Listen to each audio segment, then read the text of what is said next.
hope y'all are having a great day, and today I'll be reviewing The Sword of Summer by Rick Riordan. This is the first book in Rick Riordan's new Norse mythology series called Magnus Chase and the Gods of Asgard. It follows a 16-year-old homeless boy named Magnus Chase, and if you couldn't tell by his last name, he is a relative of Annabeth. They're cousins, and it's your classic Rick Riordan story. A child figures out that they're a child of a god, and then they're thrown into a crazy whirlwind of trouble and terror. It's very fun stuff. Magnus Chase is written like the Percy Jackson and the Olympian series in the sense that it's first person, told by the main character. So everything is filtered through Magnus's head, and the chapter titles have ridiculous, hilarious, silly titles just like they do in PJO. You don't have to read any of Rick Riordan's other books to start this series, but if you do, if you have read the Percy Jackson books, then you have the advantage of knowing who Annabeth Chase is. She's incredible, so you don't want to miss the chance of getting to meet Annabeth. I finally picked this book up over Thanksgiving break, and it took me a handful of days to actually finish it, which was surprising to me because I expected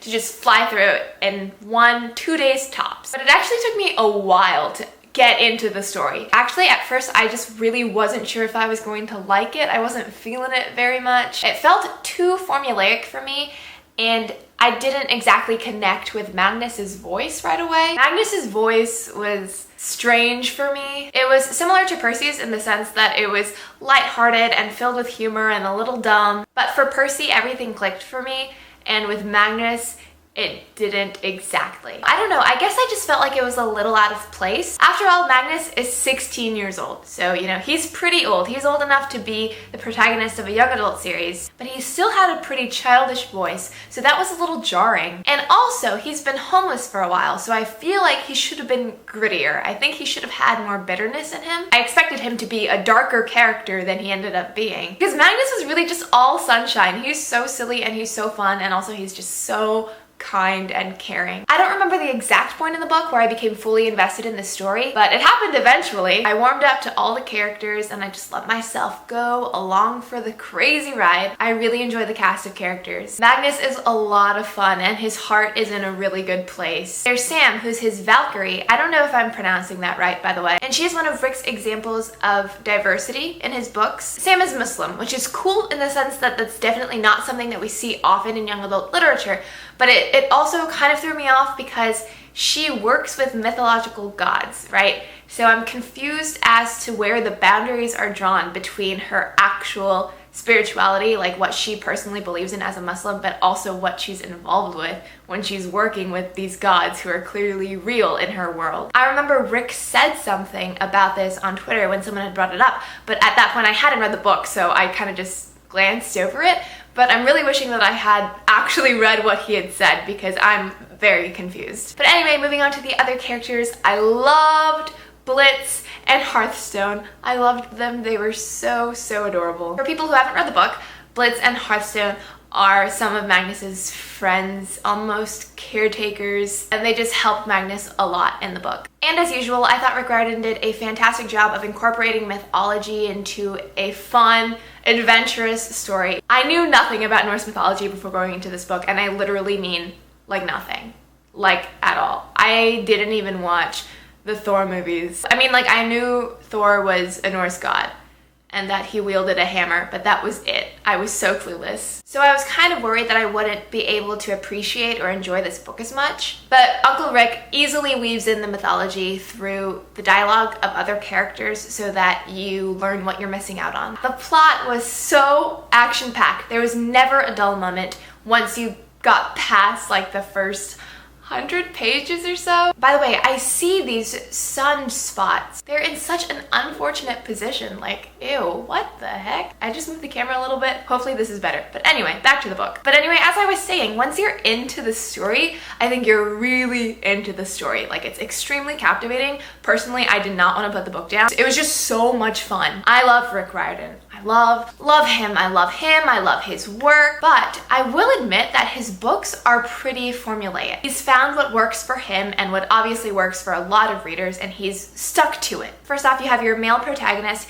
who maybe isn't super bright, but is extremely street smart and very morally structured. And then you have your hot-headed female character who knows the mythology extremely well and is also a very talented fighter. And then you have these ridiculously idiotic and prideful gods that are so easy to trick and fool, but are also as easy to anger. And I'm not angry at Rick for including so many similarities across his books. It's just something I've noticed as a reader, and I'm sure other readers have noticed it too, and I feel like if I'm being properly critical, it's something that I should bring up. Okay, but overall, The Sword of Summer was really fun. The cast of characters is totally lovable and refreshing. Once I got closer and closer to the end, I didn't want the story to be over. I just wanted to keep on reading because I was having such a great time reading it. This book made me laugh. It made me cry, which was so surprising and rude. Excuse me, I did not sign up for tears. And it made me very excited for the next book in the trilogy. Speaking of the fact that this is a trilogy, I'm surprised that so much happened in one book. This book is pretty big. It's like 500 pages and a lot happened in just one book alone, but that was great. So now I'm going to go into a spoiler section. So if you haven't read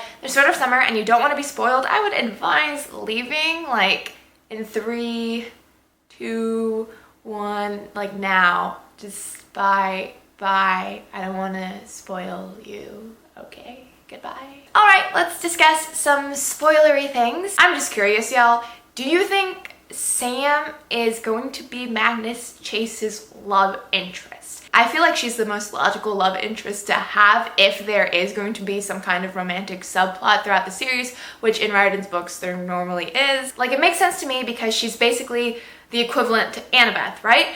But she's also in love with Amir and she's planned to marry him. And I doubt Amir is gonna turn into like some antagonist like Luke Castellan or something.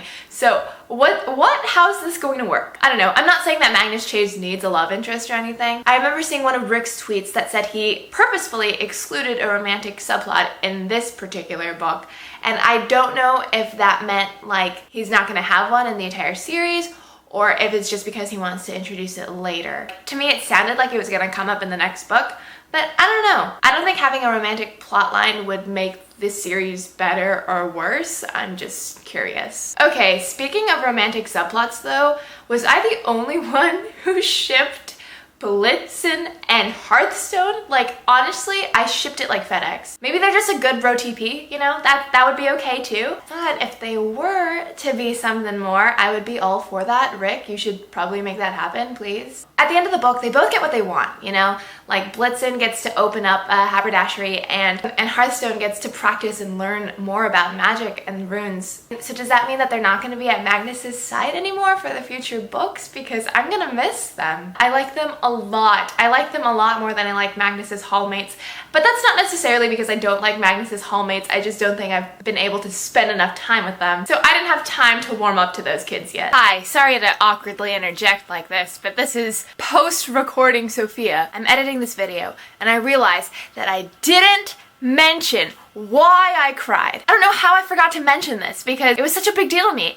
What am I doing? But anyway, at the end, when they're on the island and they're trying to fight the wolves and Gunilla comes in with her Valkyries and Gunilla and her Valkyrie friends died in battle, and the fact that they had to like carry their bodies back to Valhalla, and just that entire thing I thought was so sad. And I was just offended, you know, by Uncle Rick. Uncle Rick offended me. How dare he make such a light, fluffy, fun book and then hit me with that much emotion? I wasn't ready. I don't know why it affected me so much, you know, because like Ganilla's not exactly a likable character, but her death and the other Valkyries' deaths, it hurt me. It hurt me so much. I just opened the book to find specific passages that just made me emotional, and I'm already tearing up. Okay, so the battle has been won, and he goes over to Ganilla's dead body, and he sees that all her weapons are gone and broken, and his eyes start to sing, and he tells her, "I'm sorry." Which, by the way, I loved. I loved Magnus's reaction to her death. It was very sensitive of him, and I loved that. But anyway, these two paragraphs are what really got to me. For 500 years, she'd been in Valhalla, collecting the souls of the dead, preparing for the final battle. I remember how she'd scolded me. "Even gazing upon Asgard, you have no sense of reverence." In death, her face seemed full of wonder and awe. I hoped she was gazing upon Asgard the way she wanted it to be, filled with the Aesir. I don't know how to pronounce that word. All the lights burning in her father's mansion. And I got so emotional because the only reason why she was unlikable to me as a reader or to Magnus was because she was so strict, you know, with all the rules. But that's just because she cared so much. And she'd been there for 500 years waiting for this glorious battle that she could never even participate in. She just didn't deserve to die. You know, like I was ready to slowly like her, like Clarice in the PJO series. You know, you hate Clarice in the beginning, but then you gradually learn to like her. I was ready to experience that with Gunilla. And it's so weird that I'm talking so much about this because basically she's, you know, she's a minor character. She's on the periphery. She shouldn't matter this much to me, but she did.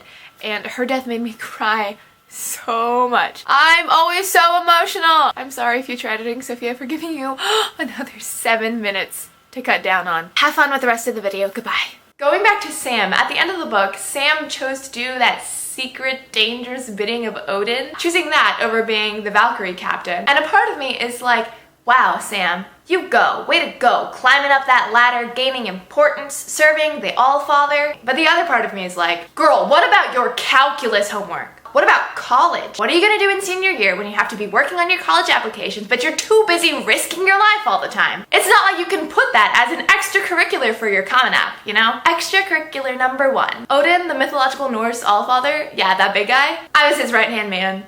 Well, his right-hand woman. If y'all have any theories as to what that secret assignment is gonna entail, I would love to know. Also, Rick has revealed that Annabeth is going to play a role in the trilogy. Not a big one, but not a frivolous one either, so she's going to have some degree of significance. She's going to have an actual duty, no matter how small it is. So if y'all have any theories about that, I would also love to hear it. I love how at the end, Magnus and Annabeth are gonna swap stories, and they're like, I promise you my story is crazier. And the other person's like, no, my story is definitely crazier. When Magnus is like, I don't know if you can handle my story. It's pretty crazy. I'm just like, oh, Magnus, if only you knew who you were talking to. Annabeth has saved the world on like 75 different fronts. And she designed Olympus, so. I hope Magnus and Percy meet. I wonder if there's a Camp Half-Blood, but for Norse demigods. I know Camp Half-Blood and Camp Jupiter have like that sister camp relationship going on. But like, do the Norse kids have anything? Do they have anywhere to go? Or do they just have a bunch of different options for their afterlife and call it a day? Let's talk about the very end, because in a very classic Marvel style, Rick Riordan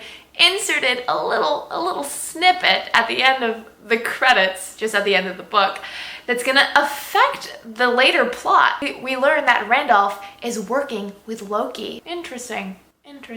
I don't really know what that means, but I'm pretty sure that means that we can't trust him. Okay, yeah, I think that's all I had to say about the Sword of Summer. And as usual, I would love to hear your thoughts and your theories and your comments, so just leave them below and I will definitely enjoy reading them. I would really like to know what your impression of this book was. Did it impress you? Are you excited for the rest of the series, or are you like, this is too much, Rick? Do you think it's too similar to PJO? I would love to know. I rhymed. Thanks so much for watching. I hope you all have a fantastic day and happy reading. Goodbye!